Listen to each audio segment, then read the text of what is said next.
Today's episode is brought to you by Kangaroo. Kangaroo was created to ensure that everyone has access to home security. Every product Kangaroo makes starts with 3 questions. Is it simple? Can it be produced at a price that everyone can afford? And is it secure?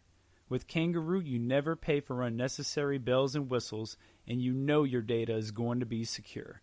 The front door security kit is a simple setup with no tools or tech geeks required.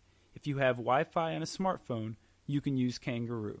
Go to heykangaroo.com to learn more and start keeping your home safe today. And be sure to use the code RINGDONG for 20% off of Kangaroo complete subscription order today. The following podcast is being brought to you by the Defy Life Podcast Network.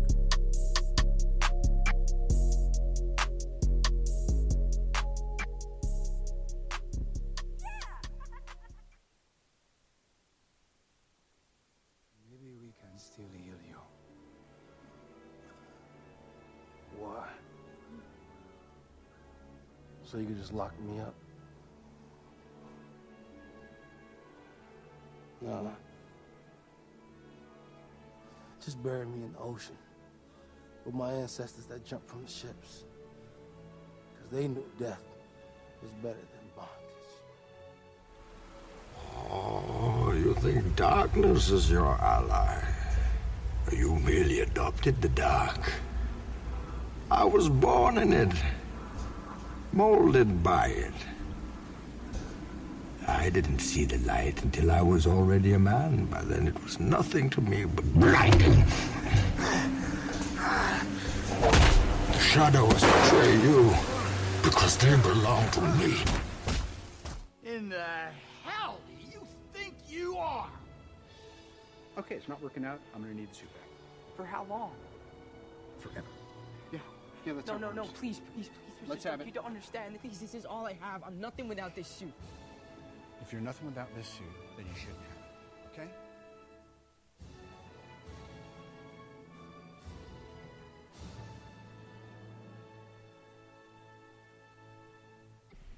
So, Oz, this week we are going to combine 2 of my favorite things in the world and actually have the people who created them join us for today. Oz, I can't tell you how excited I am for this conversation.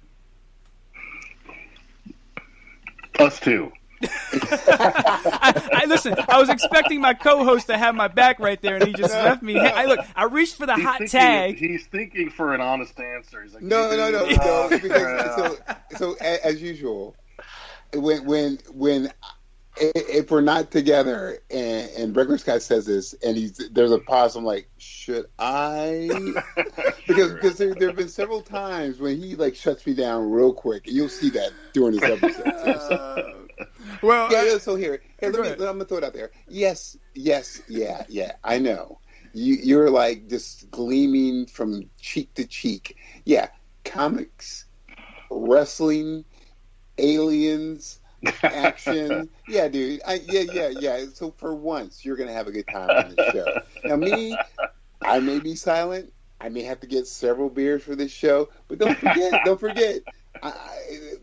I've read them too, and I got my heart pitter pats for a lot of these guys too. So I understand. Okay, so you're not alone there, buddy. All right. Well, without further ado, let's get to our guest that we have on. We have, from the Suspicious Behavior Productions and the creators of The Invasion from Planet WrestleTopia, Ed and Matt joining us. Ed and Matt, welcome to the show. Thank you. Hi, this is Ed. Thanks. This is Matt. And tell everyone where they can follow you, where they can pick up your material, and anything else you want to plug.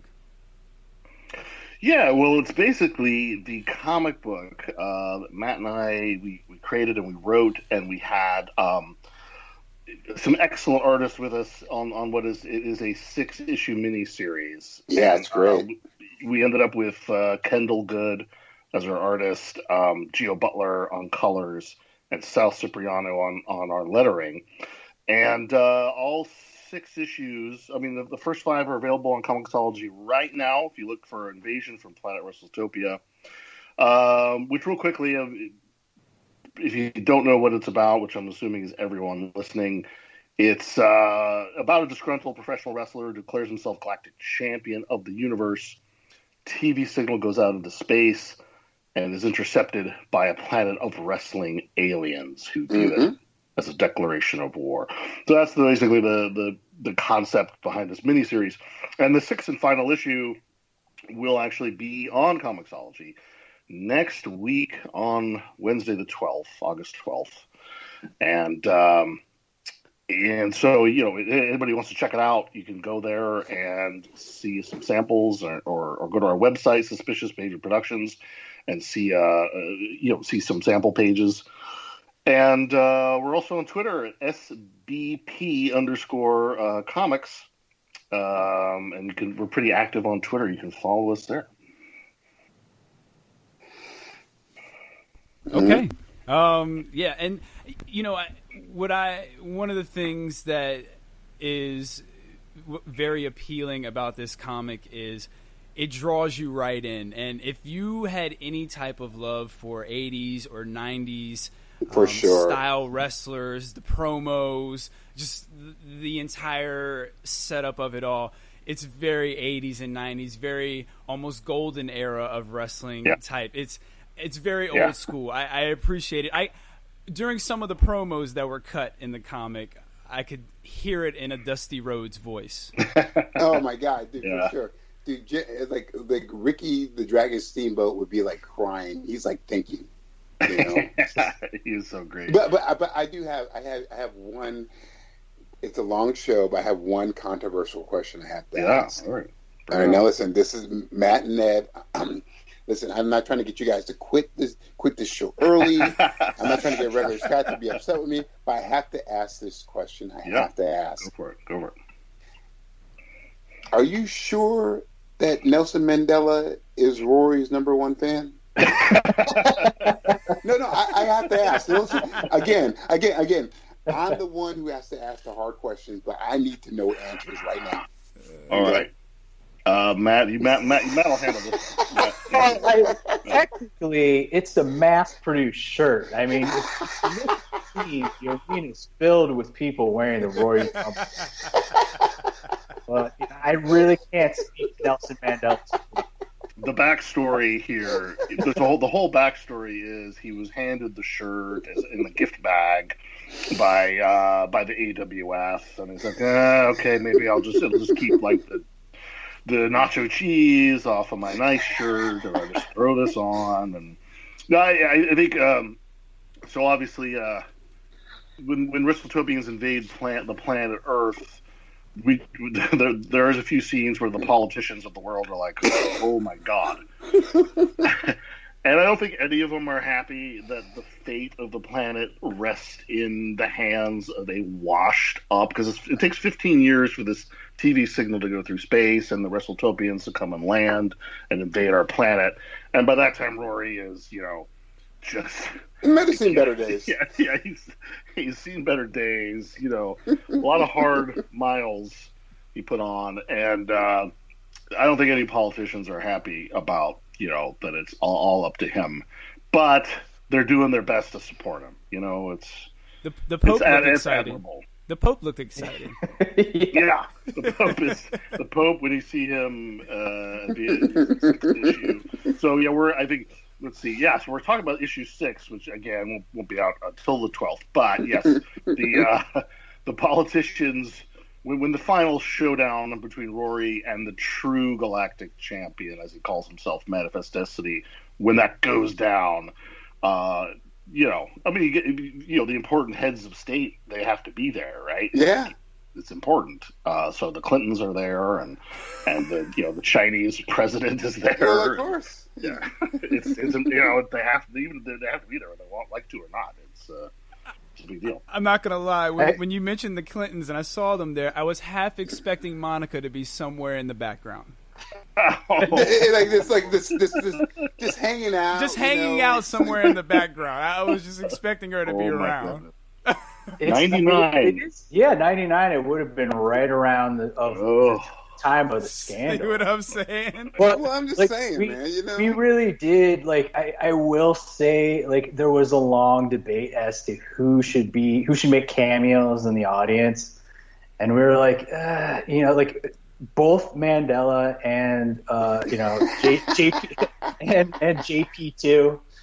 Pope John Paul II. Like, we were like, shouldn't go there. Like, are people going to be offended? Like, are we doing a disservice to their memory by having them at like a wrestling event?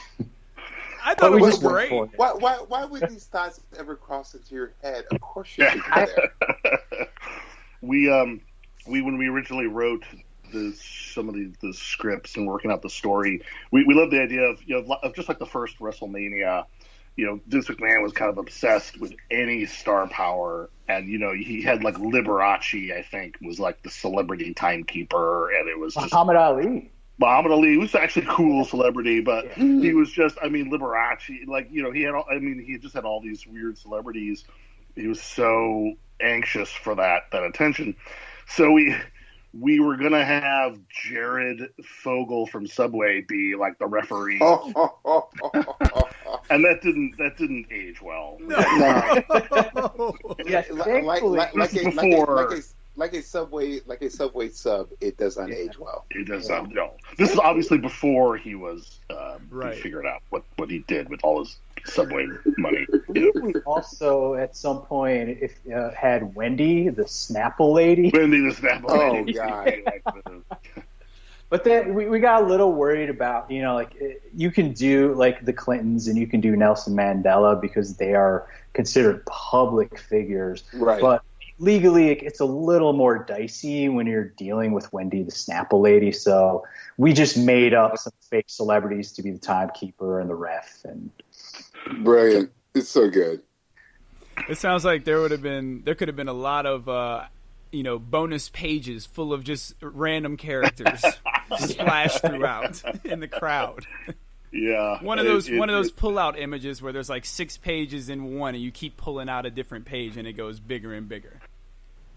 I think we really wanted to have more, like heads of state and important people mixed in with all like the wrestling marks. But it is. I mean, you got to give it up to Kendall Good. I mean, what we learned, and from the artist previous to him was Dan Scotty. This crowd scenes are hard to draw, so we had to be content with what we had, which is great. But yeah, you're right. You could have just kept going and I feel compelled to point out that we do have Boris Yeltsin wrestling an alien. That's true. Yeah, is that issue 4 or 5? Yeah, maybe 4 or 5. In some back matter, you do see how this affects Boris Yeltsin. Yeah. Well, it's terrible. I hope this your comic never gets to Russia, because that means Putin's going to be like, I have to do this. Well, I will not be outdone. If you look in that scene, Putin is actually, because he was the number 2 man in Russia at the time, you'll see him cheering on Boris Yeltsin if you So good. Look, now I gotta go back and look at it again. Now I gotta go back. He's waving a little flag cheering on Boris Yeltsin. Brought them together. Terrible. Brought them. Which reminds me, the back matter now we have in all 6 issues was really, really fun.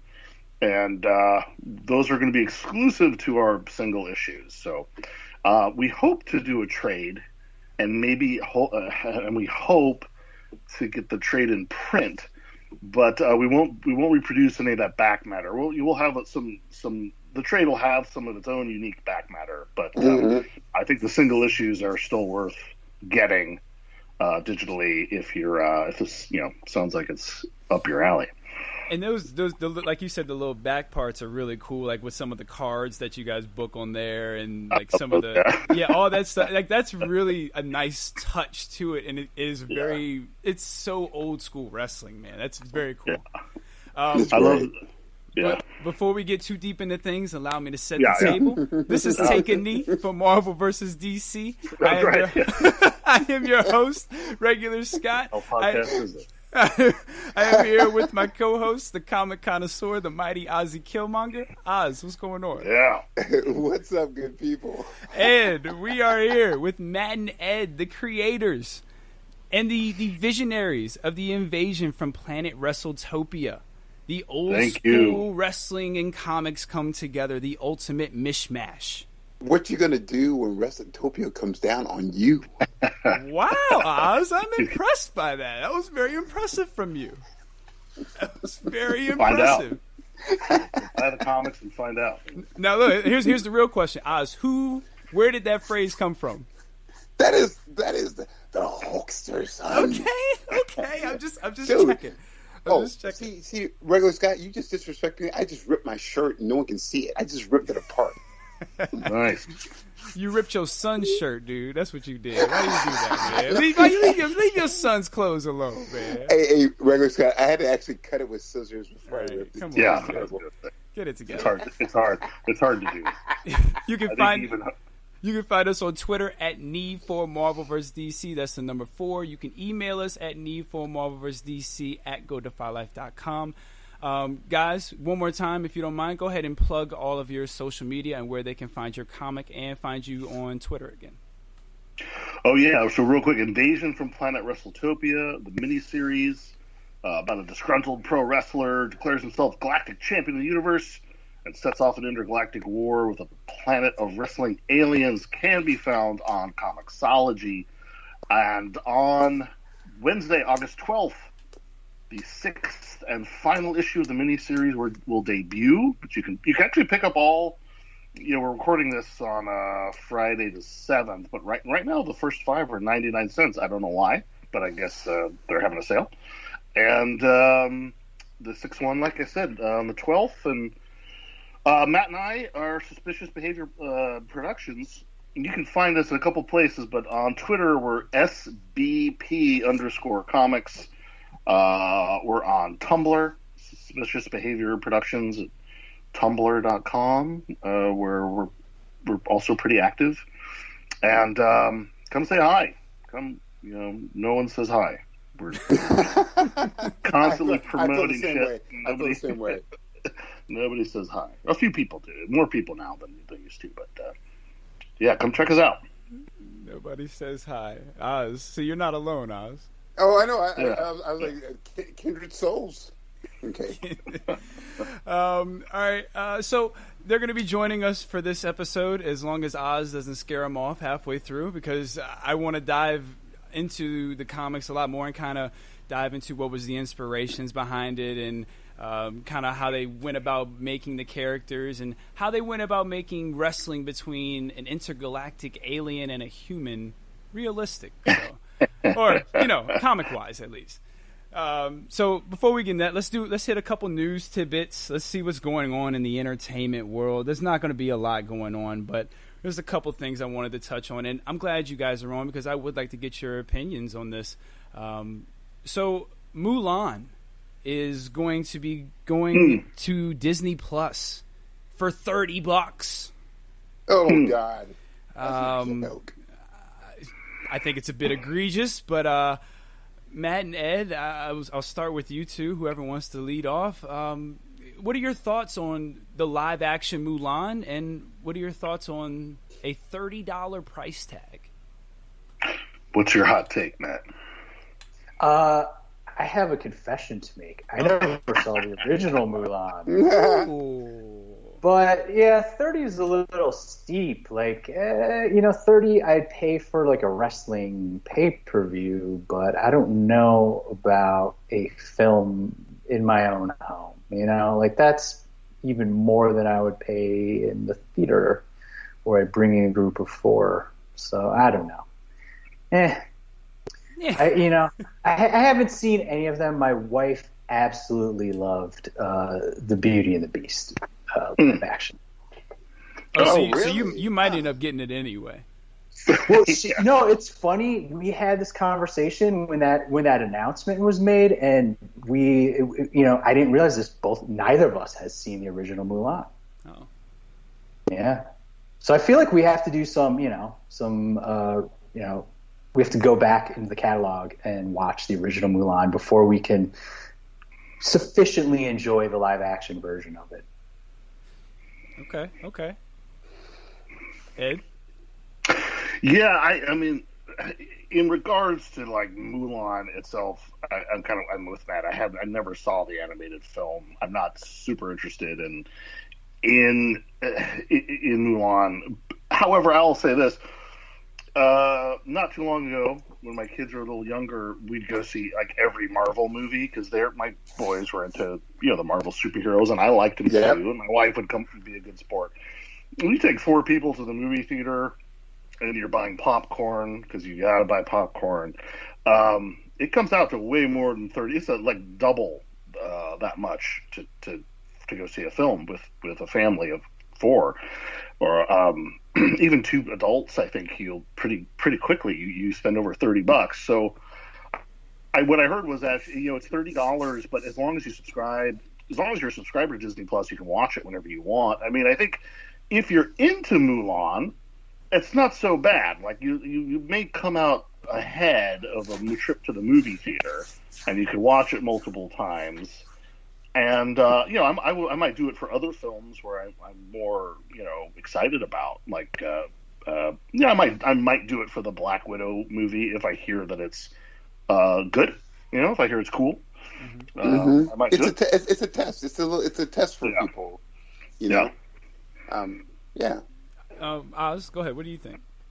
Well, no. Just to kind of a little bit of piggybacking on that, I feel like it's a test to see, like, hey, will people spend this? And I will tell you that you can see it this way, going like, oh, I can pay $30 and see this anytime I want to watch this repeatedly over and over again with Disney Plus, and then watch the animated Mulan, watch the live action Mulan. So I think they're just trying to figure out what works with people and what won't work with people, Like, and by the way, Mulan was not high on my list to see, and I could tell you honestly, I don't know if I've seen it in its entirety ever. So, I think what's also interesting is I was thinking about this earlier, and it's like the behavior right now is movie comes out in theaters, and either you're just not invested enough to want to go and see it, or you don't have time. Then the movie shows up on Comcast on demand or one of those pay services, and the first thing they do is like, oh, you want to watch this movie? You got to buy it. Give me $25 or $30 or whatever. And most of and with this movie that you're not super jazzed about, you're like, no, I'll just wait a couple more weeks or a month, and then you'll rent it to me for $4, right? Yep. So now we're kind of skipping the theater, but if there's Mulan, and if I'm super into it, maybe I'll spend the $30. But if I'm not, I'll just be like, hey, how about I just wait, and maybe you'll rent me that Mulan live action movie for $5 or $6 for 24 hours, and that's fine. So we'll see how. I don't know if they've talked about what may happen with it. I don't know if they'll do that with these movies, but it'll be interesting to see what happens. I had heard that with the $30, they're offering Orville Redenbacher movie theater butter popcorn too. Come on, it's man. Like Blockbuster. It's like Blockbuster. What are they going to do? Are they going to ship it to you? Like when you order it, they're going to get your address from your billing and ship it to you? Regular Scott, as soon as you purchase it, you get a little kind of like scan code that you can redeem at your local grocery store for one. Just one. Hey, you know what? You know what though, Oz? You're playing. That's not a bad idea. Dude, trust me. You just wait. They're going to start giving little incentives, like saying, "Hey, by the way, if you buy this, your kids can have this Mulan candy that goes with it." That's not a bad idea though, because I bet you it would work. Yeah, because unfortunately, it's the boner to the theaters. But I think they're like the corporations are just going, how do we blend this in together? Yeah, it's like I go to the theater a lot, and Regal is always trying to offer like digital incentives Yep. for stuff, and Yep. it just they're so like here's a digital background for your phone, and they're so kind of lame. Versus here's a free poster. Yeah, a digital poster. Versus you go to the theater and if you have a lot of rewards, you get like a free popcorn upgrade, and you feel like you're, you feel like you're a VIP at a casino or something. It's the greatest feeling in the world, But yeah, no. It's like I feel like it's a natural thing for them to go like, what? How about if we feel like if we make them think that we're superheroes and get them like a popcorn and a bag of candy. It's like, oh, here you go. It's just happy. versus like these digital, stuff that it just no one cares about. I don't think.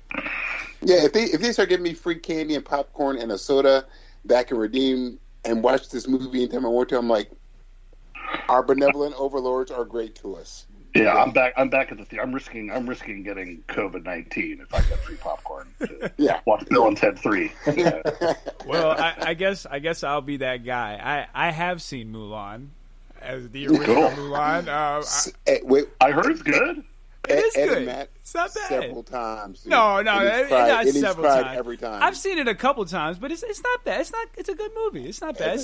It's not on the Lion King tier as far as the old school animated, but it's good. It's a fine entry. Scott, regular yeah, Scott. right. It's not Anna, right? Anna. Wasn't there a Disney movie about Anna, the Russian princess? Oh, Anna Corner. It's not Anna, is it right? I don't know about Anna. I don't think I know about Is Anna. that like a John Bluth film, maybe? Maybe it's not Disney. Yeah. What was that? There was a crazy animated one about the Russian princess. I was like, why did they make that into animation? I don't know about Anna. Yeah, it's no Pinocchio, right? Hey, well, speaking of Pinocchio, I wasn't going to talk about this, but has anyone seen that creepy little? Pinocchio? Yeah, have you seen that creepy trailer? Oh, are they doing a live action Pinocchio? You're joking. No, and he's very creepy. Oh. Wait, what's creepy? What's creepy? Pinocchio, the boy, the doll. He's like, just because Are you talking about the Geico commercial, or are you talking about the? What's his name? Geppetto, or just because Geppetto willed it so much. Listen, that let me he tell made you, this wooden thing. I done seen Annabelle a few too many times, and Chucky and all the movies. I ain't rocking with this Pinocchio because he looks like he'll turn on you at the drop of a dime. No, it's a scary movie. It looks scary. Pinocchio. The original Pinocchio was meant to be terrifying. This dude is like a liar. He's eaten by a whale. Well, that happens in the trailer too. That happens in the trailer. He gets eaten by a whale. I have seen like the original Walt Disney animated film like semi recently, like within the last 5-6 years, and like the Pleasure Island sequence where he, starts turning into a donkey. Yes. Yeah. Was still like visceral terror. I was like, when I was a childhood, I just realized I had like psychic scarring from when I was a kid because as soon as they started turning into donkeys, I just like felt horror like deep in the core of my very being, and I think that's because that whole scene scared the crap out of me. And that was the last time you ever wanted to see anything with marionettes. Oh my god. So I don't think I could I've seen like Cannibal Holocaust, but I don't think I could watch live action Pinocchio. No, I mean I don't. I feel like that was such a live action Pinocchio was such a it would have been such a great 90s or 80s thing. I don't see. It's going to be too realistic now. It's going to be too realistic. Yeah, and then I'm like, hey, Pinocchio, play with some gasoline in this match. I mean, right. Yeah, it's just I don't. Let me tell you. One of the scenes is his nose is like extra long, and he's got like he's a liar. He's a dirty liar, and he's got like 20 birds chipping away at his nose, and his nose is like half like it's just in crumbles. And he's just sitting there with these birds chipping away at his nose. Like it is a crazy trailer. Like it's weird. I think it's weird, man. It's creepy to me. Yeah, I'm avoiding that one like the plague. I don't do dolls. I don't do dolls, so maybe that's what it is.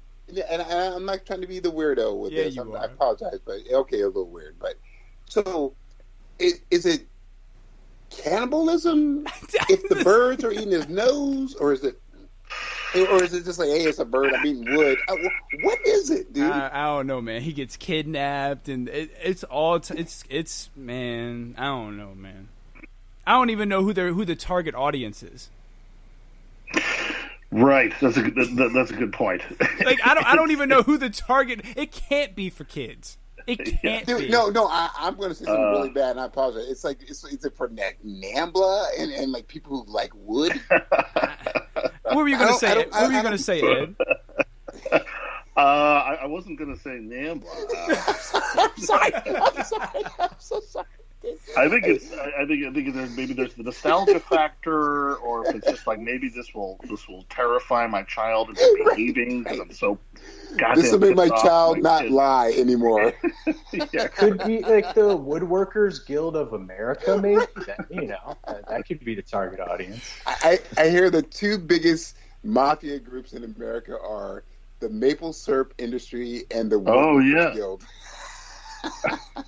Well, I've heard of the maple syrup people in, like, what are they, Quebec or something like that. Right. You don't want to screw with them. I'm sorry, there was the great maple syrup theft in Quebec that happened like a year or two ago. So yeah, it's a big deal. Just like Dino Bravo, is that what happened? Right. The Sopranos have moved to Canada, by the way, so it's fine. Well, we went from Pinocchio getting his nose chopped off to maple syrup. Back to wrestling. Back to wrestling. And Dino. I saw a Dark Side of the Ring with him, which was very good. Have you all seen the Dark Side of the Ring on Dino Bravo? Yeah, I've seen everything. The only one I couldn't watch was help me out here. The really sad one. Yeah, it's the only one I couldn't bring myself. Yeah, I watched that one. The Benoit's a tough one. It's rough. Yeah, it's pretty rough. Especially because that was like kind of my era when I really got it like back into it, like from a kid to kind of being like an older. So I grew up with Benoit, and like it's just and he doesn't deserve any recognition, but it was hard to watch it knowing that I remember cheering for this guy, you know what I'm saying, all the time, and just always rooting for him, and just not knowing the demons that he had and just the terrible things he had planned. So it is a tough watch. Oh yeah. Man, yeah, it's a fascinating series. I mean, actually, we talked about this a little bit beforehand, but so I was born. A little older than that. I was born in 1972, but being born out here in Portland, we had an NWA territory. Because there's no cable TV when I was a young kid, but I could watch wrestling every Saturday night. It was Pacific Northwest Wrestling, NWA territory. Folks that came out of here were like Jesse Ventura, Roddy Piper. A lot of Playboy Buddy Rose, a lot of eventually well-known wrestlers, and so it was really, really fascinating. I started watching that. I eventually, in the '80s, of course, cable TV. We started watching. We were all watching NWA Georgia Championship Wrestling on WTBS, and there's Ric Flair, of course, and Dusty Rhodes, the Nature Boy, all those guys. But the WWF, as it was known, was coming out on cable with Friday nights like Main Event, and of course Hulkamania. I was there for I was and all that stuff, and I kind of drifted away from it at a certain point, maybe the late '80s. Mm-hmm. But what also brought me back into it was at some point, I want to say this was late '90s, early 2000s. They realized there was this huge market for all the behind-the-scenes stuff. Like kayfabe was dead. Mm-hmm. The wrestlers started like writing books about what was going on all the stuff you saw. Axel Foley, everybody started writing these really good books about stuff. You know, Mick Foley, Mick Foley. Sorry, yeah. You got the Foley right. Wait, that's Beverly Hills Cops, right? I put bananas in the tailpipe. I'm so old school. It's great. Chapter 3, bananas in the tailpipe. I love it.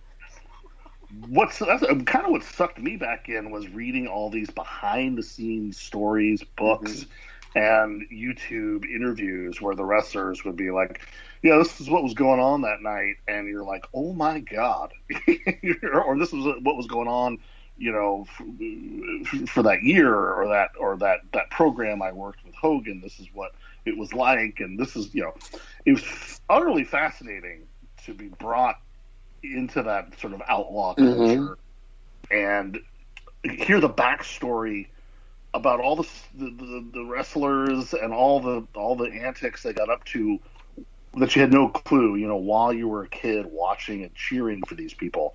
And it's not always good stuff, right? Oh no, but it was like you got secret inside information things. Yeah, you know. Oh, it's fascinating. I don't know why, but absolutely fascinating. So and then of course Dark Side of the Ring is just the latest sort of I guess, you know, the incarnation of us, you know, consuming this consuming this sort of backstory of what went on behind the scenes. But there's a lot more that you can go and find and read about and listen to. Well, no, it's true. And then also, like, I think and then to a certain point, like the indie film The Wrestler kind of gave like people, kind of reinvigorated people's interest into like what the secret lives of what wrestlers had to deal with. And then you had like the Jake the Snake documentary and all this other stuff that came out too. There's a lot of really cool, interesting stuff that came out of that. Yeah. It's utterly fascinating. And that's what is in the comic book, is a lot of our, you know, Matt and I's sort of fascination again, you know, with that 80s and 90s wrestling, and then what was going on behind the scenes at that time, because, you know, these are real people, and we tried to show that in the comic book, is real people with real lives, and we hear from a lot of people who have read the comic book and say, you know, I'm not into wrestling now, or maybe they were never into wrestling, that really enjoyed the story. And I think we made a real attempt to kind of make them human, so to say. And so a lot of that research, you know, books like Chokehold and things like that were a huge help in writing the comic. Absolutely. I love it. Yeah. We'll do one more news tidbit, and then we'll take a commercial break, and then we'll do our One's Gotta Go. So our last news tidbit, John Wick 4 and 5 confirmed to be shot back to back. Good.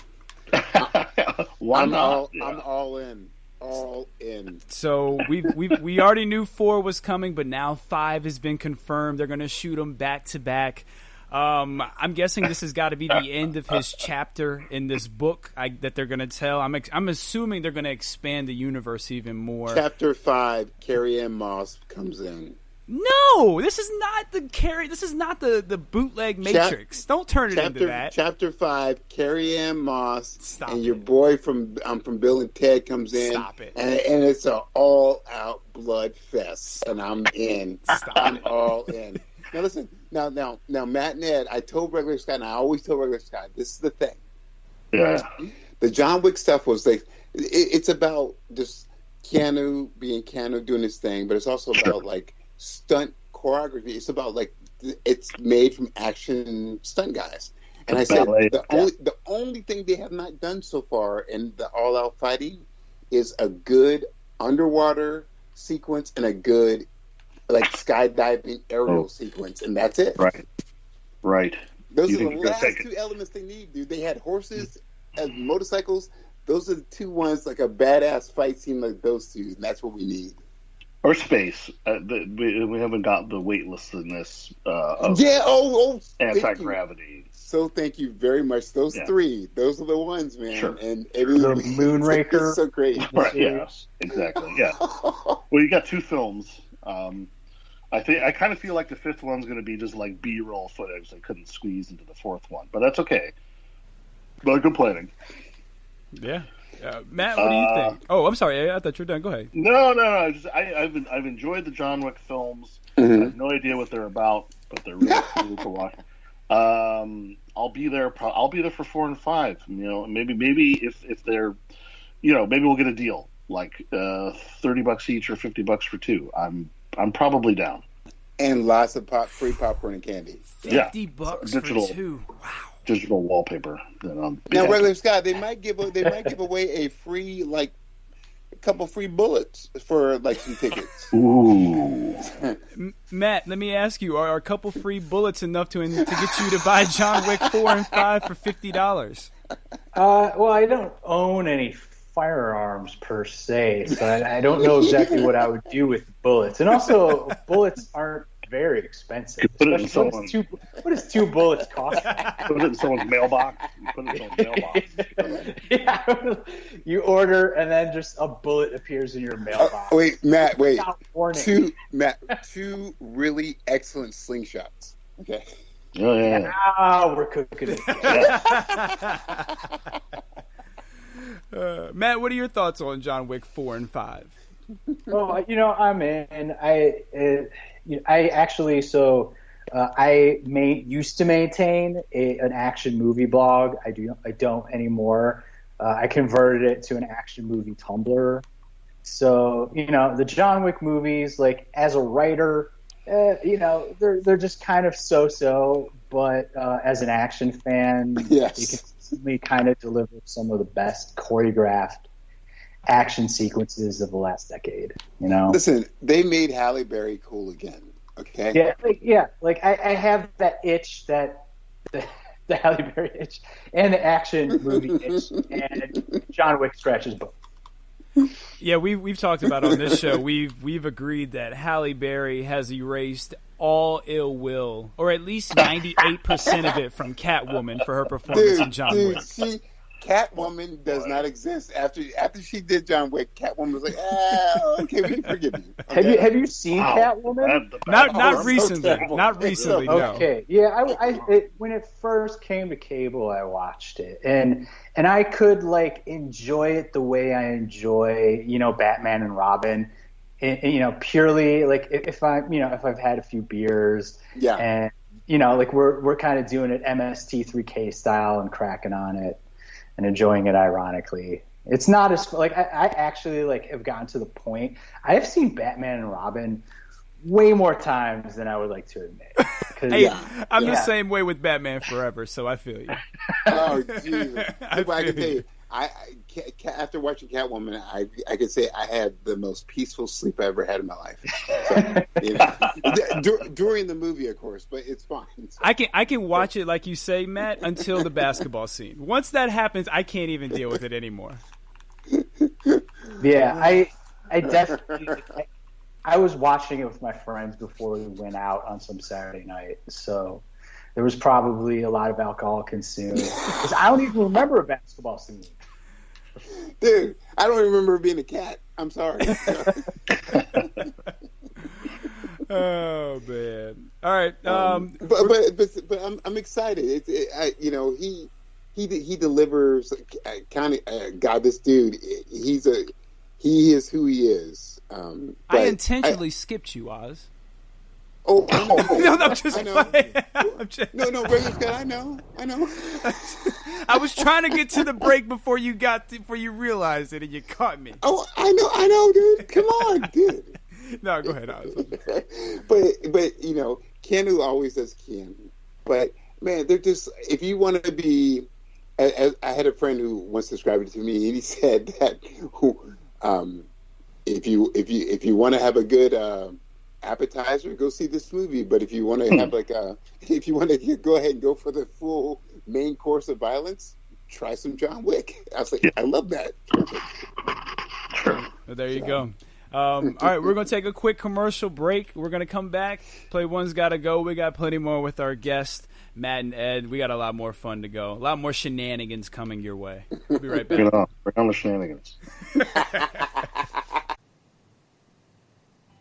Hi, I'm Cody. And I'm Christian. And we're Nerds with Friends. Not just two nerds who have some friends. No, we're your hosts for the podcast, Nerds with Friends. We cover any topic that people can nerd out over, from TV, movies, and comics to conventions, tabletop RPGs, and much more. Nerds with Friends comes out every Tuesday on Apple Podcasts, Spotify, Stitcher. And of course on our website, nerdswithfriendspodcast.com. Join us every week as we confess our nerdy confessions and talk about the latest in nerdy news. And remember, you're not alone. You're with friends. This is Nerds with Friends. Thank you for listening. Now back to the show.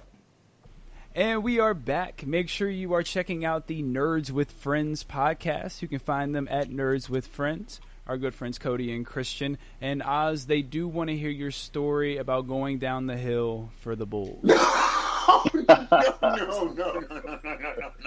Are you serious? Oh, I'm very serious. And I think Ed and Matt might want to as well.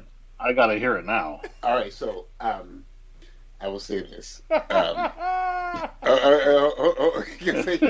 hold on. I gotta do something because my son's in the room, so I gotta do something. He gotta go. Your son gotta go. Give him the Nintendo Switch and tell him. Yeah. Hey, Oz, he gotta go. He said, "Hey, Dad, I'm right in the middle of a Fortnite game, dude. Can I put my headset on?" Okay.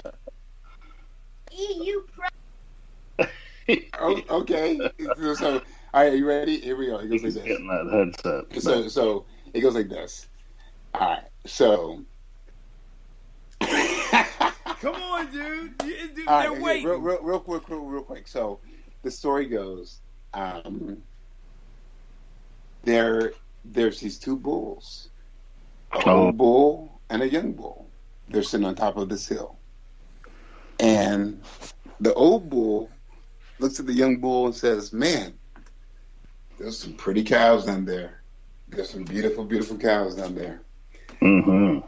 And the young bull goes, "Yes, there are. I tell you what, old man, this is what I'm going to do. How about we run down this hill and we go fuck one of them cows?" And the old bull said, "That's a good idea. I have a better one for you.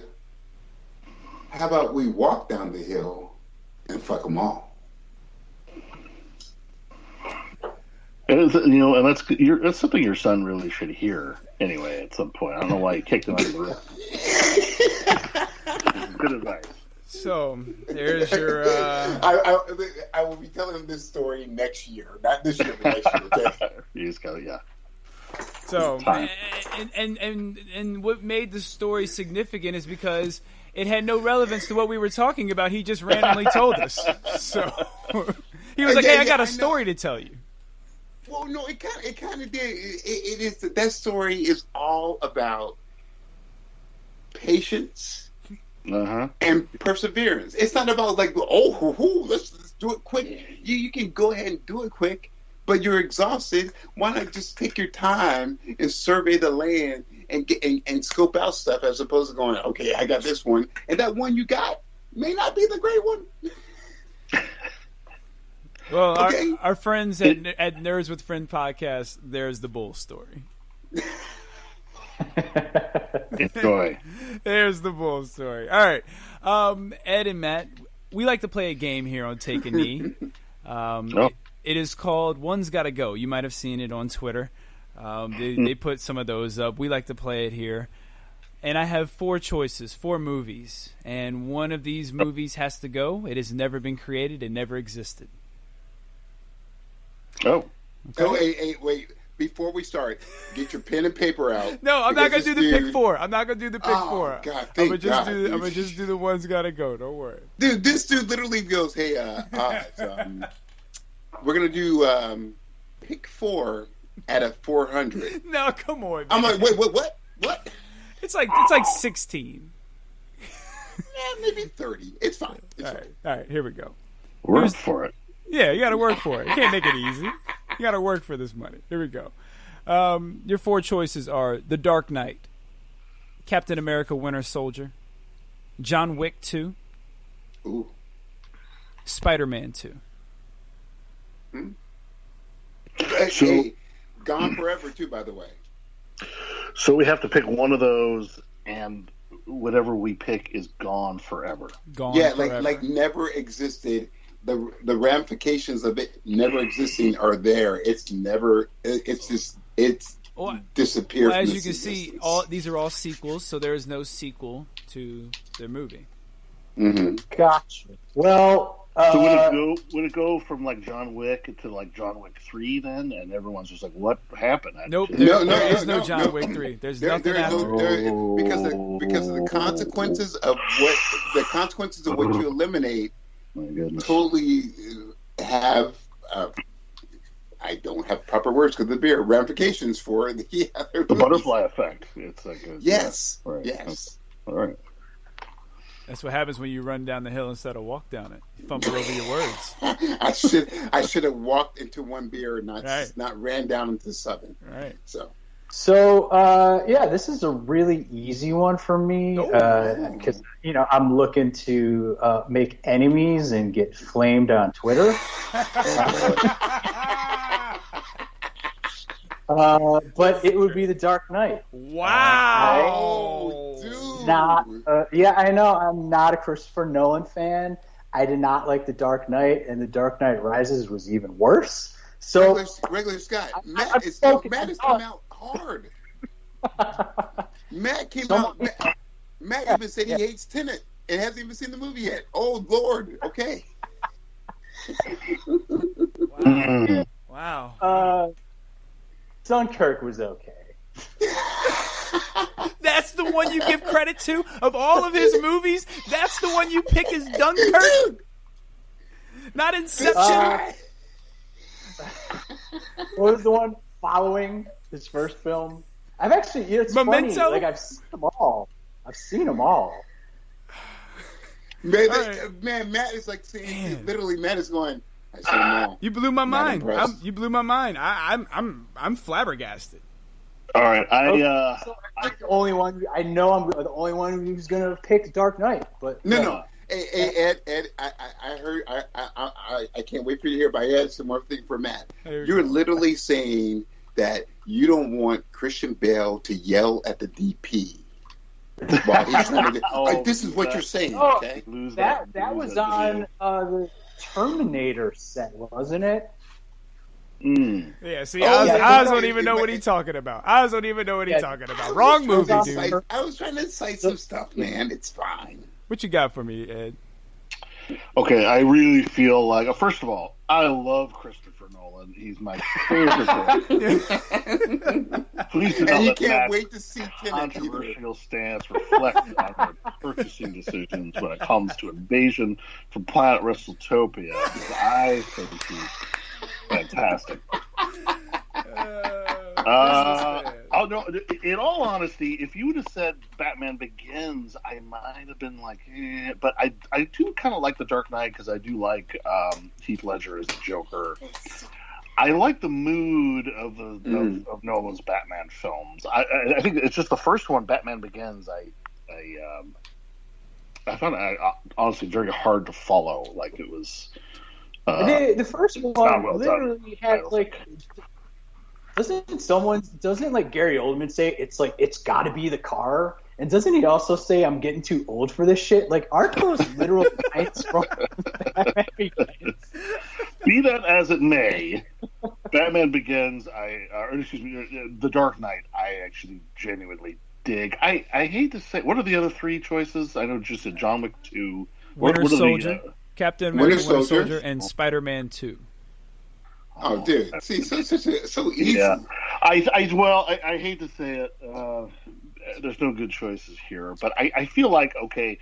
Oh, there's a good choice. There's a good choice. Well, if we just had one John Wick movie, we'd be okay. It's a cool series, but we'd be okay. Right? We have one John Wick movie. Thank you. We'd be all right. Thank you for the booze. Thank you for the booze. We still have one John Wick movie to enjoy, and then we're not destroying all these intricately plotted franchises that you're just wait. destroying. Stop interrupting Ed. Let Ed finish his thought. I said my piece. I relinquished my time. I relinquished my time. So here's the thing. Ed, I apologize.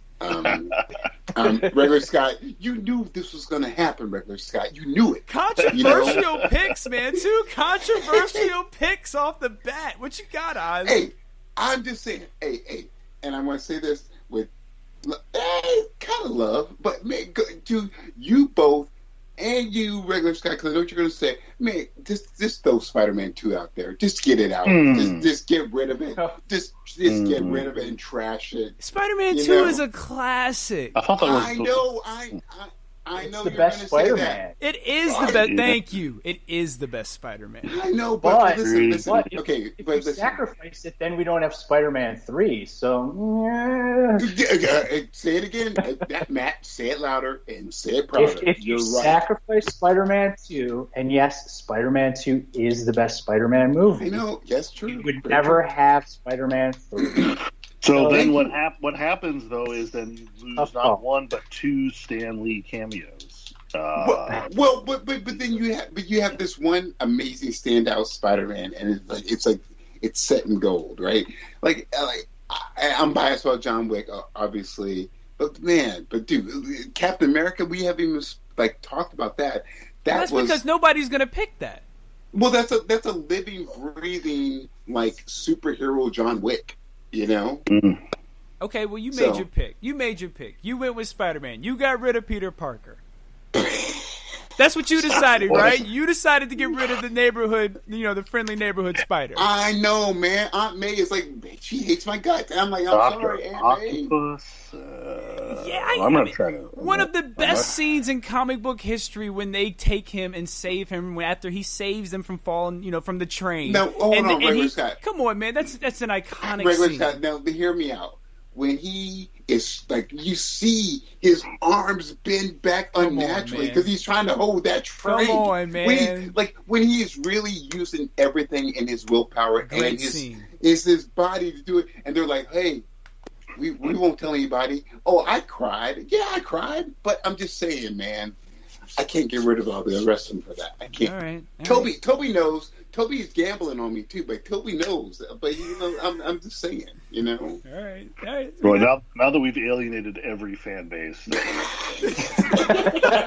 yeah. Someone picked Captain America so we can definitively alienate everything. I'm not even sure I love that. Can we all just say that we hate Captain Marvel just to get rid of everybody and make sure everybody hates us? I enjoy. It's like playing Jenga with the Marvel franchise. If we destroy the last Avengers movie, it's like I feel like it's the worst thing that we could do. We got to live with Captain Marvel and Winter Soldier, and I didn't love Doctor Strange. Not my favorite, but we have to live with it. We can't. Those are like the building blocks. We can't. Well, I don't mean to be a giant nerd, but Spider-Man is actually that's not part of the MCU because it's different. But Winter Soldier, you can't. Winter Soldier. Winter Soldier, you would unravel everything. Yeah. I'm scared to pull on any of these threads, and then we lose the last Avengers film, and the world is less. Hey, look, I'm gonna tell you what y'all are not gonna do. The world is fine because John Wick is protecting the world. No, I'm gonna tell you what y'all not gonna do. Y'all not gonna set me up and make me be the one to have to pick Captain America, Winter Soldier. You're not gonna have the fan base mad at me. I'm gonna tell you Regular Scott, you need to be a man because if they're gonna hate all of us, they need to hate you too. It's already too late. We've alienated everyone. Might as well just do it. I say we just move on. No, Matt Ned, regular Scott's regular way out is going, I'm going to eliminate Smurf 2. I didn't know you could do that. I didn't know you could do that. I didn't know you could defer. This guy, just trust me, that's his way out every single time. I would have picked Alvin and the Chipmunks. That was going to be my pick. The squeak one. All right. Just on the basis of the title. Sharknado 4. I got to get rid of that one. I got you, buddy. That's the best one. I'll go with. And you know what? As crazy as it sounds, out of these four, I think I might have to agree with Ed. I think I'm gonna get rid of John Wick too. What the? Oh, man. I mean, I can't get rid of Dark Knight. I can't get rid of The Winter Soldier, and I don't think we get those movies without Spider-Man 2. Yeah, there's a greater good to be considered. I don't. There is a greater good as well, and I don't think we get those movies without that. And I think we can get John Wick can show up in Atomic Blonde 2 if we didn't get John Wick 2. Dude, the only time, one of the only recent times where Common is actually good at his acting, you're gonna get rid of that. Are you serious? Yeah, I'm serious. Wow. I feel like John Wick 2 was more fun, even, but John Wick is a good movie, and if we if we had that and we didn't have John Wick 2, would be okay. I think we'd be okay. Yeah, I think it's great. In the realest of real world, if everything had to stop and we just had John Wick, I would be still like in love with it. We'd be pissed. Can I backtrack for a moment there? Are you telling me you did not buy Common's romantic chemistry with Queen Latifah in the 2010 film Just Right? Listen, that is one of my all-time favorite movies. Top 5 all time. Matt, you give me a lot to think about this. There's something weird. There's something about Common. I watched what was the Netflix show he was on where he played an FBI agent undercover, and he's a really good-looking, like smooth, interesting, charismatic guy. And I don't buy. For some reason, I do not buy him as somebody's love interest, as like a romantic. Anybody's love interest. I don't get. I'm like, I get the real Common. But when he's playing like a romantic lead, there's something weird where I just don't buy it. I don't know. Oh, can I see? This is how terrible it gets, and I feel bad for this, and I have to get another beer after this. Look, there's a Alicia Keys video. There's an Alicia Keys video that has her being a waitress, and Common is a guy who's ordering food, and she's like going, I look much different when I'm not in my waitressing outfit, and trying to be romantic to him, and you're like going, God, she is beautiful, and you're like going, that dude is. We're talking about Smoking Aces here, right? Oh my God, Smoking Aces! Yeah. Yes. So we can live without that movie. And also, I want to just say this, you got a lot to say, Oz, huh? You got a lot to say. I do. Because I love Common, but when he said, he is great. When he said "F the code" and "wanted," I was like, dude, all right, you can get out. It's fine. You're good. Okay, good. That was a good one. Now we just trashed Common for 20 minutes. No. Don't put that. No. Oz trashed Common. No, wait. We're all in this together. Okay, we're all a part of this. Okay? Well, actually, I don't know. Matt is the one who brought up the classic Common movie. Yeah, Just Right. It's great. Have you seen, like, speaking of rappers who also act, like, without a doubt, the worst rapper / actor. I want your take on this, but who is Common your number one pick, Oz? Because I can beat Common. I got some others, dude. Because if you've never seen the film Belly, Nas is oh my God, he defines wooden. Like DMX is just sort of like a natural. Like he just they just stick a camera in front of DMX. Like he'll just be DMX. But he'll be Nas. DMX. Yeah, like Nas, it's just jaw dropping that anyone was like, let's have him, play the lead. Wait, hold on. Well, Matt, I see your Nas, and I'll raise you a Ja Rule. Hey, Oz, I see your Ja Rule, and I raise you a freeway from Minnesota. What is it? Is it what movie is he in? Freeway is a star in some type of movie like that too. I think the worst, though, the absolute worst, has got to be Suge Knight, because when he showed up on the set of the NWA movie, he killed somebody, and they didn't, even get to film his scene. So he's got to be the worst actor. Well, because they were like, yeah, you nailed it in one take, but you really nailed it in one take, though. Yeah, you just killed that guy, and now we can't film your scene. That's the worst actor. Hey, and I'm gonna say this. I'm not, since we're going all in on everybody. And by the way, Matt really did start it with Milan. Let's just go off and say that. Wow, you brought it all the way back to Milan. I just wanted just so that it's full circle, so we know the problem really started. Man, Tyrese is not that great either, dude. He's all right. He feels his role. You know what? I will give Tyrese props because I really appreciated Fast and Furious 2, where he was like actually punching people. I was just about to say maybe we shouldn't bring the Fast and Furious into this, and everyone's gonna hate us now. Well, it's too late now. Oh, and I think in the movie was State Property. Beanie Siegel is who I was thinking of. Beanie Siegel, State Property. That's the movie I was thinking of. He's awful. I really hate puppies. That? What'd you say, Ed? I said I really hate puppies. So let's just throw it all out there. It's just, oh my gosh! I hate babies and puppies. Well, let's shift back to something that all four of us I know for sure enjoy.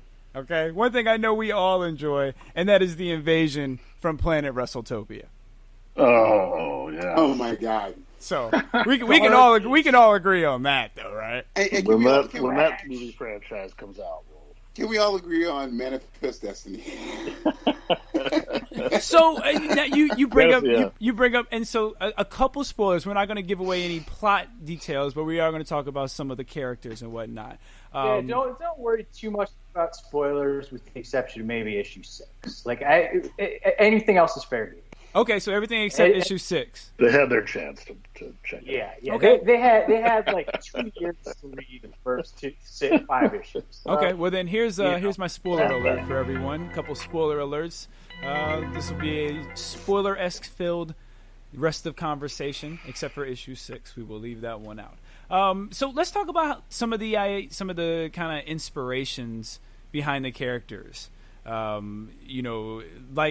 Like Landell, how and Don, and what are some of the inspirations behind these characters? Well, it's funny it's funny to read reviews and things, because you had said earlier they reminded you of a couple wrestlers. I think you said maybe Dusty Rhodes, absolutely, Dusty, or Ricky Steamboat, and Rory for sure. And a lot of these characters are these amalgams of different wrestlers from the 80s and 90s that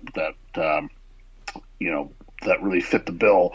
But one particular influence on Rory was actually superstar Billy Graham. Oh, okay. And the way he would sort of talk. He was Hogan before there was Hulk Hogan, right? He was a little before, Jesse Ventura also kind of stole his catch. Like he invented the term 24-inch pythons. Hogan stole that from superstar Billy Graham. Okay. And he was like Rory. He was just kind of a little before his time. Yeah. And because his prime was sort of like the mid 70s, and that sort of persona, that sort of very colorful, larger than life persona, wasn't really the sort of thing that could propel someone to stardom. Like Hogan basically stole Superstar's gimmick and ran away with it in the 80s. And he kind of missed his window by about 7 years, unfortunately. And that's kind of how we saw Rory, is he's like the charismatic heel. He's like an Attitude Era wrestler, but, it's 1984 when the series kicks off. And, he's never going to wear the belt because he's just, he's just too ahead of his time. Yeah, and then you guys do well. Actually, I was going to talk about the time jump, but before the time jump, what drew me in right away is I think it's the second or third page. It's hard to tell when I'm reading on the iPad. I think it's the second or third page. You see the bear, and you're like, all right, all right, what are we about to do here with the bear? Like, what's going on with the bear? What made you go with? It's so classic, though. It is. No, it is. It's great. What made you go with the bear early on and right away? I mean, because that draws you right in. I think we wanted something interesting to be happening while Rock and Roll Rory Landell and his promoter at the time, Dick Drazen, who,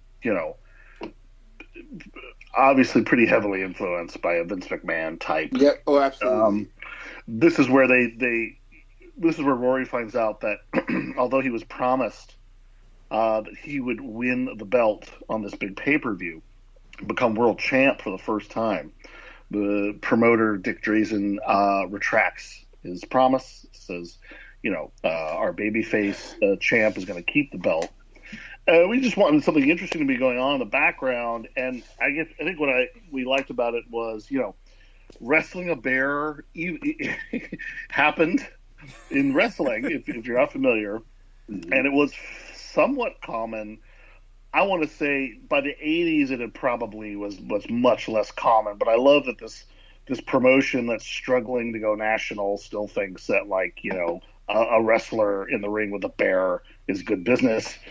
And only in the 70s in America or in Russia? Yeah. It probably died realistically died out in the 70s. But I also love that, like, when you see the St. Paul Sportatorium, the bear has his name on the marquee, right? Like, it's like Kodiak Jack, and the bear is still able to take and the bear is still able to take people out in a stretcher. It's fine. Yeah, and then I guess this is a spoiler, but it's the joke is that the bear actually wins a minor belt from this wrestler, and so they make the bear like the TV champion, Metro Midwestern TV champion, which I think is hysterical. But people love the bear. Everybody comments about the bear, and they love the bear. So, and you bring up that the bear won the belt, and I'm pretty sure that was in one of the little kind of like after pages that you were talking about, and see that's what I enjoy about those, because you read like kind of the headline, the promo going into it, and then what happened after. And it's cool. And then even when they talk about the Rampage, he goes like it's very cool with the after pages, what you guys do with that as well, which is a very nice touch and something you don't see in a lot of comics right now. Yeah, but I'm sorry, go ahead. No, I just to nerd out real quickly. Man, with Rory, I just saw, and it timed with, like, it is this wrestler who's super good and, like, amazing, but, like, he is starting to feel his age and everything, he's starting to feel the pains of it all, but like, he's still called upon to do this deed for not his country, at least for the world. It's really cool, dude. Man, now I always have to bring a little bit of, like, seriousness to stuff as I drink beer. But like, in a way, in a weird way, sorry. Like, Rory is kind of like Satchel Paige in a little bit. Like, he was amazing, had some pains, but then a little past his prime. But then he got a chance to, like, get into the major leagues, but when he was needed, it's really weird. But I loved it. I'm sorry, I just loved the whole thing, because, like, it hit me to where I was used to, like, the stuff, like even his name. It's like it's cool. It's really cool. One of the things I noticed throughout the pages that I thought was very interesting to look for, and this kind of appealed to the wrestling part of me, was looking whenever you had action going on in different places, it was cool to see what type of moves you threw in there. Like there's a page of a German suplex in front of the White House, by the way. A German suplex, a Boston Crab, and a camel clutch, all going on at the same time. And I'm pretty sure I see somebody giving a crossbody from the flag. So it's really like a lot of the little touches that you guys put in there is very cool. Kind of tell me how you two came together and how you guys what went into kind of this idea of making a wrestling comic. Yeah, Matt, you want to start that off? Yeah, so Ed and I, our day job is we're both writers for video games, and we actually met at this was at High Voltage Studios, which is a video game developer in the Chicago suburbs. And it was both of our first jobs in the industry. And the first game we collaborated on was Leisure Suit Larry Magna Cum Laude, which was the relaunch of the Leisure Suit Larry series for Xbox and PS2 and PC. And we were working on a sequel that unfortunately got canceled. But like on the sequel, like it was like a proper collaboration where we were doing every script together.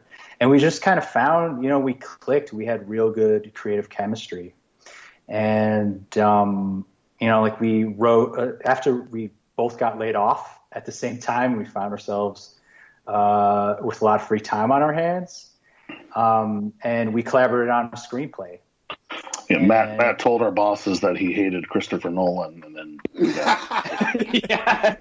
it'll do that to you. They fired me, and they just fired Ed with me. Package deal. Tried to tell him. Yeah, Matt was like, "You're coming with me, Ed," and Ed's like, "No." I liked the second one. But... Hey, look, Ed, now I understand why the disclaimer came, Ed. Now I get it. But the whole concept for this actually started. This started as our second screenplay that we wrote together. A long time ago, like over 10 years ago, we wrote a screenplay for this, and it's interesting. Like it's been forever since I've actually like sat down and read that screenplay, and a lot obviously has changed since then. But like so many of like the major beats of the story have been retained. I'll let Ed take over from that. Yeah, we worked on the story, and we worked on it on WrestleTopia in sort of some different formats or genres, and then I guess the comic book thing came. Matt and I really like to work together. We work together. We're both freelancers, but we've worked together on quite a few video games over the years, which is really fun.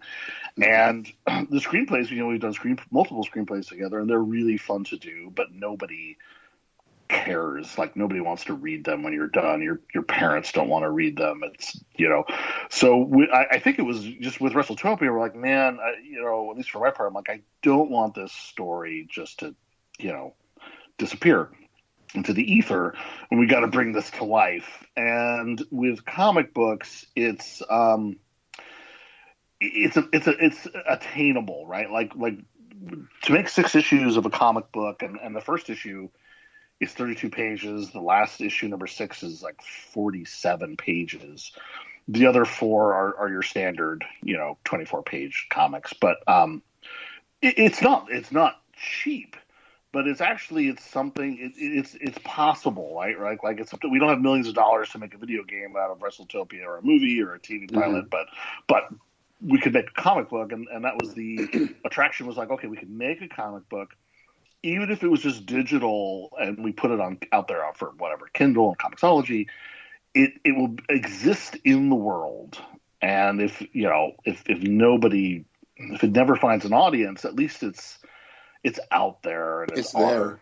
Yeah, it exists, and that's really. I mean, now we're next week the 6th issue will be released, and we did it. It took us. I mean, I think it's in the middle of 2017 we started getting serious about WrestleTopia as a comic book, and now we're almost done. But it's a great feeling of satisfaction that that is out there in the world in a format that people can read and enjoy, and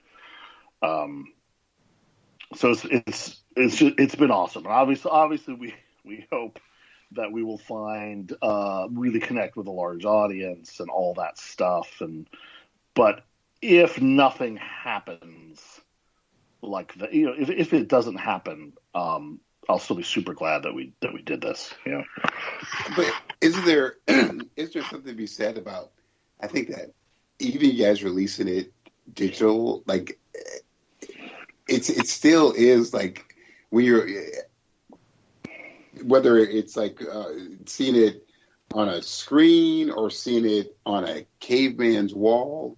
It is still like you have released something where it's a visual display. It's a visual and mental stimulus. I don't know. It's cool to me. It was really, really cool and fun. I mean, obviously with video games, it's a visual medium. We work with artists, so we had a lot of that training. And then with comic books, it was like it was a linear storytelling instead of necessarily interactive and stuff. Which so the linear part was really refreshing. We could just tell the story beginning, middle, and end, and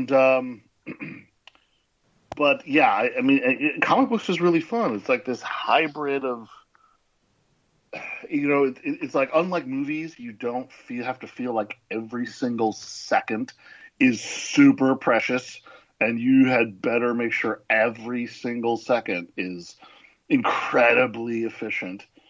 But it's not quite like a novel where you can deviate forever and go off on tangents forever. But it's somewhere in between. Like you don't have to rush through it. You can take a little time to smell the roses. You can even go off on a tangent or two. It's okay, and it needs to be somewhat lean at the same time. It was just we want to do more, if we can. Not just WrestleTopia, but other comics as well. It's really fun. I wish more people would buy them and read them, and spend money on them. But it's important because like you're making different content. Like this is something different. This is something fresh. This is a unique take on things. And I think we as comic book people, we always talk about wanting a different voice, wanting a new perspective, and this is it. Like this is a different look at the prodigal son story, returning to reclaim his glory, and I mean, in a way, but and it's just a different way of telling it, and that's what we need. We need more creative mind like you guys. Like this is like we talked about. I think we talked about it earlier. This is something that appeals to not only wrestling fans but comic book fans because there's a story, there's a thread, there's twists and turns, like. There's a lot going on here, and we've just on this conversation we've had. I'm gonna have to go back and look at it a couple times to look at different things. Look at the people in the crowd, there's a whole there's a whole thing I need to look for now. So, like, I appreciate when creators are willing to take a chance and really put themselves out there, and then you get great content like this. So. We need more like that. So that I'm hoping that more people will be invested in this. Well, it's smart, and dear Lord, don't we need more like Mini Macho? My God, he's great. Yeah. So I bet it's really it's smart. It's just I like Gregor Scott said, like I appreciate that kind of stuff, and man. Pump them out, boys. Keep going. We're gonna try. I said that I mean, they are expensive. They're doable, but it's still it's like comic books is expensive, and we never quite found a way to make any money off of these, which is okay for now. But it's hard to. We would love to do another mini series, so I think we just gotta figure something out where we can get, maybe make some money off this miniseries at some level, to be honest, to be able to keep going. But we'll figure it out. Well, I do have a question for you both, just for the process of it all, just for our listeners too. How did you guys wind up picking or did you, or what was involved in getting your artists and getting your colorists and getting your even the letterer, Yeah, Matt will have some insight. He's the kind of the two of us. He's the one with the eye for good art. Well, we with Scotty, Ed is. I used to live in Portland. I've since moved actually. This is my third move since leaving Portland. Hopefully we'll be here for a while. But, Portland is kind of the epicenter of the indie comic scene. Mm-hmm. So there's just a lot of concentrated talent there. And Dan Scotty, who we used on the first 3 issues, we wanted, having grown up sort of during the rock and wrestling era of the WWF, I really wanted to capture that feeling of the, Hulk Hogan rock and wrestling Saturday morning cartoon. Mm-hmm. And Scotty, his style, it's not a 1-to-1, but there's something of that playful quality to his art. The Kami Tsunami. Yeah. Yeah, by the way, none of them really had a say in the nicknames. Those are great as well. The nicknames are fantastic. We just randomly assigned different nicknames every issue. And then, Dan went on. He's doing his own webcomic that's actually got a nice little following called Lavender Jack. And we ended up having to find a new artist for the last 3 issues, and we just happened to luck out that Kendall Good was available because his style is not so far off from Dan's. When you're switching an artist sort of midway through a series, you don't want to make a hard turn in the other direction. Oh, absolutely. You I think you lose a bunch of your audience when you do that too. Yeah. And we felt like Kendall was close enough, and we didn't want Kendall. We wanted Kendall to be Kendall. We didn't want Kendall to be Dan. And also Kendall, he actually had done Boom Comics has a WWE series, and Kendall had actually done work on that. And Kendall is a wrestling fan himself. So, it was kind of, it was a no-brainer to bring Kendall on board. And, Dan, not a wrestling fan, we had to kind of give him a wrestling 101 lesson to kind of catch him up to speed. Yep. But what was great about working with Kendall, and the main difference you can see between Dan and Kendall, is just how detailed Kendall's scenes are. We kind of just Ed is big on action choreography. So what Scott was saying with all the moves, Ed is very specific with what moves are being performed. But in terms of sort of the tropey gimmicks that the WrestleTopians might have, we just kind of, Kendall is cognizant of those, and we just kind of, let him just go wild. We're what type of gimmicks wrestlers, rely on. Just do what you do. And yeah, I love Kendall's art in the last 3 issues. And then, I don't know. I guess I'm biased because we've just sort of been run through the gauntlet on these last 2 issues. But I think the team that we assembled for the last 2 issues was probably the best team, that creative team that we had. I'm kind of smacking myself for sleeping on Gio Butler until issue 5 because I absolutely love her colors. Mm-hmm. She's great. Yeah, it's hard to keep a team of freelance artists together, as we found out. Even when so Matt and I paid all the artists their whatever their page rate or hourly rate was, but it's difficult because they're juggling multiple projects, and sometimes some of them, sometimes they're working for big publishers like DC or Marvel, and when one of those publishers says, "Hey, how about you recolor these 120 pages? Sounds good." And I need it tomorrow. Yeah, right. They can't tell DC or Marvel or Dark Horse no. Obviously, they can't do that. So it's every once in a while that would happen, and like Matt said, Dan Scotti, our original artist, he got really busy with his own web comic, which took off, which is great, and it's difficult to keep a team together, as we found out. So we're really lucky. We weren't going to stop, but we're just really lucky that we were able to change artists and colorists and letterers, and it all still, I think, looks great. Like and a lot of people don't even. People have told us that they don't even.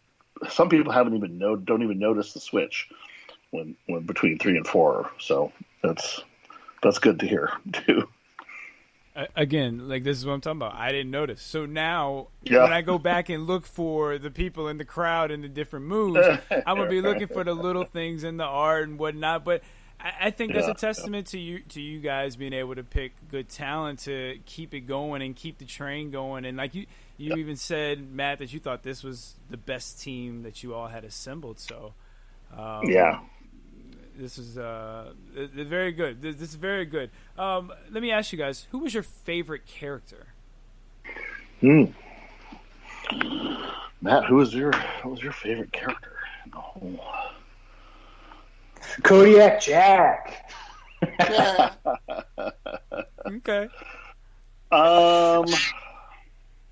To write for,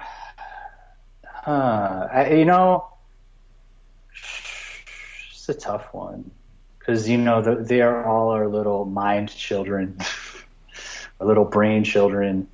I think probably Manifest Destiny was the most fun to write for, just because everything he says is just amped up to 11 and bordering. He's a challenge because he borders on nonsensical, but what he says is important for sort of propelling the narrative forward. So you kind of have to walk that fine balance between him being totally just bizarre in his very unique speech patterns, but also at the same time being understandable. I don't know. He just has little moments that really just kind of speak to me. His refusal to sit in a chair. He's like an intergalactic Psycho Sid on promos. Yeah. Matt, I think, did maybe pretty much all the writing. I want to say maybe for Manifest Destiny, and I love how Manifest Destiny ends every scene he's in by shouting his own name. Like every if you notice. Every time he's that didn't start out being a thing. It just sort of became a thing, and then it became a challenge. Okay, how do we get his monologue to somehow go back to him saying his name? It's such a wrestling thing for him to have to say his catchphrase at the end of every promo. Right. It's so pro wrestling right there. His name. Yeah. I mean, maybe it's kind of a boring answer. I love I think pretty much all these characters, but I really identify with Rory in certain ways. He is somebody who shoots himself in the foot over and over again, or the knee, and then he finally figures it out and gets it. And I can relate to that in certain ways. And Rory's promos are great. I guess maybe it's also a tie with his good buddy Don, who's great. He's just his manager and best friend. This is crusty retired wrestler who has been everywhere and knows everybody in the business and all this stuff, and is just great at keeping people in check. And he has lots of fun moments too, like ordering a ginger ale in a bar and then refusing to leave until he's drinking the ginger ale because he paid for it. Yes. Even though they're in dire straits. Dawn is really great too. Dawn was a lot of fun. Okay. Oz, who was your favorite character? I had two, and it just because I'm just silly like that. Mini Macho. Just because I like the skill set. Yeah, it's great. Regular Sky. He reminds me of it's like the Liche. What's his name? Rey Mysterio. What's his name? Rey Mysterio. Yes. Yeah. So much. Just Rey's just taller, but it's fine. Right. But then I just like just because. And thank you, Ed, for saying what your age was, because I feel much better because I am 2 years older than you are. And I have knee issues, and I relate to Rory too. I know. Listen, I would hope I do a little bit more, like some better life choices, but I appreciate him, and I appreciate the rally speeches he does. Yeah, it's perfect. Even if it may be false bravado, but I still appreciate that old school. And I'm gonna say it's probably not PC to say it right now, but I appreciate that old school, like 80s kind of American mentality, like F you, let's do it, that kind of thing. So it's just, but yeah, that's what I like. So Mini Macho, man, I planned the story out real carefully before we started writing.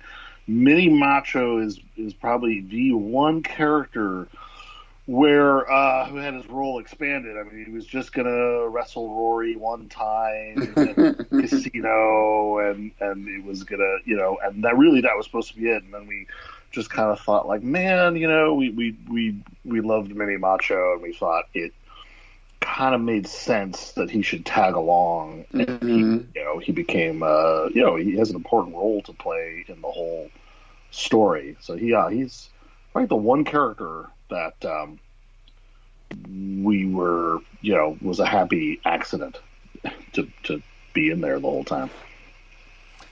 Like Gabrielle and Xena. It's perfect. I was actually really happy since we're talking spoiler filled, I was actually really happy when he showed up and right in front of Dawn and was like, "Where you going?"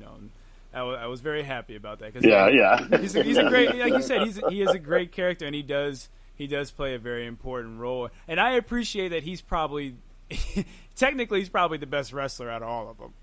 Oh yeah, he's like the only one who he's like the only one who's good at his job. Like he's a beast, to be honest with you. He's a beast. He's the only one. Yeah, he's really the only good wrestler in the whole comic book.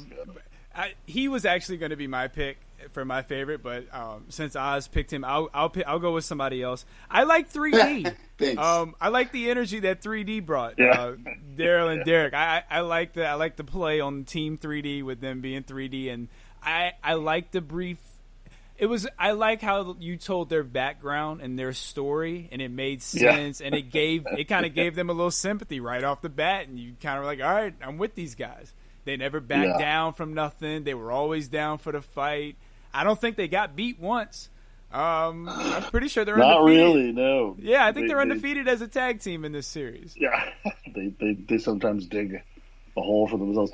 I think with 3D, we really wish we would have had more opportunity to kind of get into them, but they show up kind of late, and the story's really moving at that point, and we just we wish we could have gotten like more into their story and more into their stuff, but I think they do pretty well for themselves. All things considered, they with the time they are given, they do a good job. And also, like speaking of just letting your artists kind of do their thing, I didn't even realize. So like in their backstory, they talk about their third team member, Dennis, and there's a whole montage, and there's one panel where there's a WrestleTopian, and he's got Santa Claus in I think a figure 4, and it like I'd read that page several times. That I'd seen it like from like the preliminary stages to the pencils to the inks to the colors, and it wasn't until like Ed sort of made that our background on Twitter did I realize that Dennis is in the background of that scene, and we see what happened to him. He's now married with 2 children. What? Oh my gosh! See, now I gotta go back and that's what?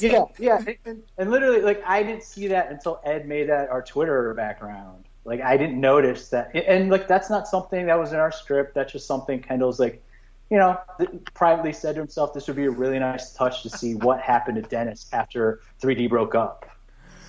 Wow! We told you the single issues are worth getting. Yes. Even if the trade comes out, you gotta check this back matter I gotta go back and check it out. I gotta see that, and I gotta see the figure 4. Yeah. Now I gotta see the figure 4. I love the little Easter eggs. This is just fantastic. So without giving, have you guys thought about any plans for a kind of an extension of WrestleTopia or this WrestleTopia series? Yeah, I don't know. This is not something we discussed before. We have talked about it a little bit. Yeah, it's not. It won't be. It would not be our next project. I think we would like to just sort of refresh our creative batteries, as it were, and sort of change gears and do something different. But like we definitely have had discussions. Like, were we to take the series to the Planet WrestleTopia, you could really kind of tell an infinite amount of stories on Planet WrestleTopia. I think were we to sort of revisit the whole concept, that might be where we steered it, because otherwise it's like, the WrestleTopians invaded Earth again. Like I don't know if that really works. Are there continents on WrestleTopia? What does that mean? What does that mean? What does that mean? There is a doc floating around somewhere where we just had like some really like basic ideas of kind of like the the geographical layout of planet. and like various cultures that might exist on said planet. This is great. No one ever goes to this continent. It's the land of the grapplers. There's definitely a continent called Parts Unknown. Only dead men live there. That's so great. That's so awesome. Only dead men live there. Listen, man, I'm telling everyone, you guys got to check this out. Invasion from Planet WrestleTopia. It's a great series. It's a lot of fun. These guys, Regular Sky. Go ahead. It fits. It will fill your need for all our listeners. It will fill your need for your comic fix, for your wrestling fix, for your good story fix, for your nostalgia fix. It's awesome. Matt and Ed, I'm sorry. It's good. Thank you so much. It's fun, man. It was a fun ride, man. It was good. Appreciate it. Thank you. Thanks so much for having us on and everything. It's really fun to talk about it with people and get the word out. And we appreciate you guys checking it out and hope people can give it a look. Yeah, unfortunately, everybody's going to hate us from all the negative comments earlier, but they're going to love your comment, though. Well, listen, we've already decided that it all started with Matt and Mulan. Thank you. Yeah. I had nothing negative to say. I've never seen it, so I don't have an opinion on Mulan. No, Matt, I respect that, but when me and regular Scott agree, we have to just take this moment and really appreciate it. It's rare, okay? So it is your fault, so it's fine. Okay, guys, plug all your stuff again. Tell everyone where they can find it and where they can find your Twitter or all your social media and where they can find the comic. Absolutely, yeah. Main thing is you can find the comic book miniseries Invasion from Planet WrestleTopia right now on Comixology. And on Wednesday, August 12th, the 6th and final issue will be released, so you can get the whole story at that point. No more waiting. You can binge through the whole thing. And you can find us mostly on Twitter. Suspicious Behavior Productions is SBP_comics on Twitter. And we're pretty active on Tumblr. If you're an introvert, you can go to suspiciousbehaviorproductions.tumblr.com and check out our Tumblr page where we have little previews of each issue. And am I forgetting anything, Matt? Do you want to... That is, yeah, that's it. Yeah, I mean, like, if you want to follow us individually, I am the Matt Entin on Twitter. Sure. And cool. Ed, I don't know your Twitter handle. What is your? That's pretty. Hey, regular Scott doesn't even. He's not even following me on my Twitter. Yeah, I do follow Ed. Ed is like a selection of dipping sauces. I don't follow Uncle Oz though. I definitely do not follow him on Twitter. Oh no! Hey, look, Ed and Matt. Seriously, he followed me. I was like, that's all. He was like, you know what? That was my mistake. No, I would just say we have. I mean, the Suspicious Behavior Productions has a Facebook page. If you're not on Twitter, we've got an Instagram that we barely check, but we're out there. But Comixology is where it's at with the comics. So, and the single issues again will have some really cool back matter. We put a lot of effort into. We hope to have a trade in print, but the single issue back matter will stay exclusive to the single issues. The trade will have its own cool bonus material, I'm sure, but well worth your time. If even if you're not into wrestling, chances are you'll have a good laugh. So check it out. Okay, perfect. Guys, this has been a lot of fun. I appreciate you all hanging out with us and doing the show. This is great to have your perspective on things and to dive into it. And listen, anytime you want to come back and just kick your feet up, have a couple drinks, and kick it with us, just let us know. You're more than welcome anytime. This is fun, man. This is fun. Tomorrow.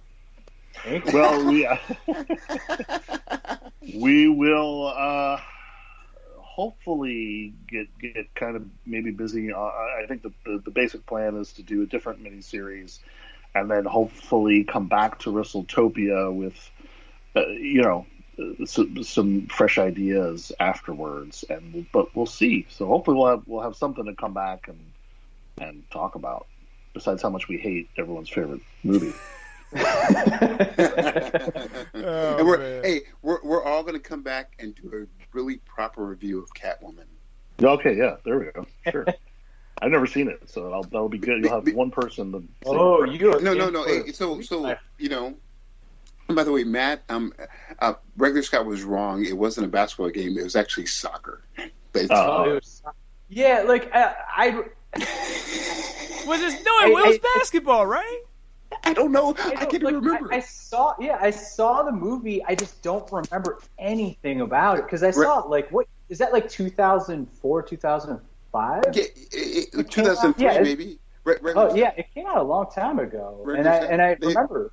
They literally could have been playing hacky sack, and that's it. Okay. I remember Sharon Stone was just so bad in that. It was wow.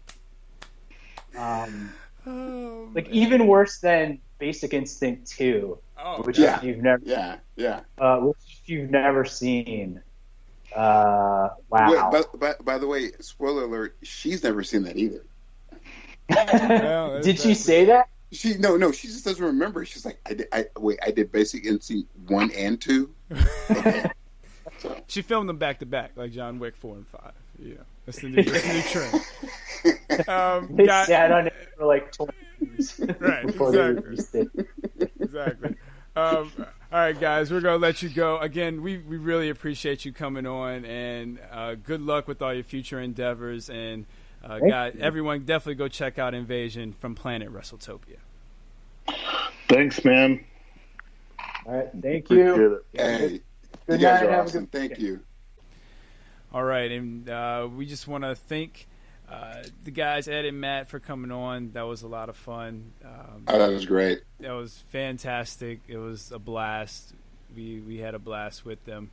So, Oz, before we wrap up with our final blow, we had a giveaway last week. And they had to give a Killmonger conversation. We're going to save that Killmonger conversation for next week. You're going to have two. I can't wait. Because Philip sent one as well. So, Philip, Philip, we will read your Killmonger conversation next week, as well as the winner of our T-shirt, and your shirt is already on the way. The winner is Hawk Powell, or Hawk the Horrible, our good friend who is a part of the Villains Demand crew. Hawk the Horrible, you have won yourself a Take a Knee from Marvel vs. DC T-shirt. It is already in the mail. It's on the way. I hope you enjoy it. Take a picture, tag us in it, put it everywhere. Let us know what you think. But congratulations on the T-shirt. So your Killmonger conversation and Phillips will be saved for next week. So we got 2 for next week. Oz, you got a lot of work to do. Final blow time. Oz, what you got? Okay.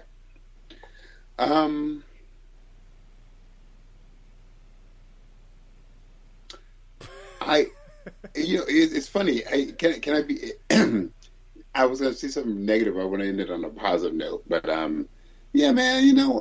My final blow for this one is I keep hearing about it and sneaking about it and smelling it. I look forward to Tenet, dude. I want to see what Tenet is all about. Okay, cool. My final blow is definitely going to be to check out Invasion from Planet WrestleTopia. From the SBI Press. Make sure you guys check them out. It's a very good comic. They put a lot of work into it. It's so good. It's very good. Excellent story. Suspicious Behavior Productions. You can find them on Twitter at SBP_comics. Go follow them. You can find their comic on Comixology. It's a very good story. If you like wrestling, it's up your alley. If you like comics, it's up your alley. If you like over the top, if you like great art, this is it. It's a very good story, very easy to get into. And listen, there's a bear on like page 2. Wrestling. Wait, stop. So there's a wrestling bear kicking ass on page 2. Maybe not page 2, might be like page 3, but you get the point. You're going to see a bear wrestling very soon. Listen, it's an excellent comic, excellent read. Definitely go support it. We got to support our creators. And that's what we're going to do on Take a Knee this month. We're going to support creators. Next week, we got another creator coming. I already told you who it was last week, so you better have been paying attention. If not, you'll be surprised next week. Oz, tell everyone we talk to them next time. And as usual, everybody, peace and chicken grease. And y'all have a good time, because we're going to have a good time until we talk to y'all next time. Peace. Oh, no snarky remark this week? No, I'm trying to, because you say you keep me recording, so I'm trying to be cool about that. I'm not. I am kind of stupid, but well, I'm not real stupid. That's a lie. See you. Shots fired. Ouch. That's a good one.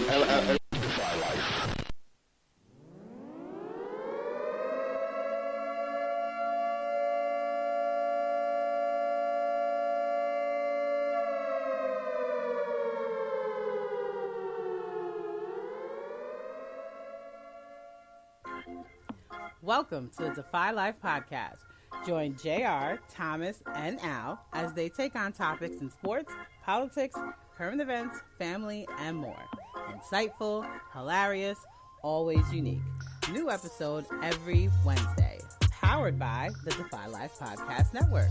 Listen at DefyLifePods.com and everywhere else your favorite podcasts are available. If you're not rocking with Defy Life, what's your life about?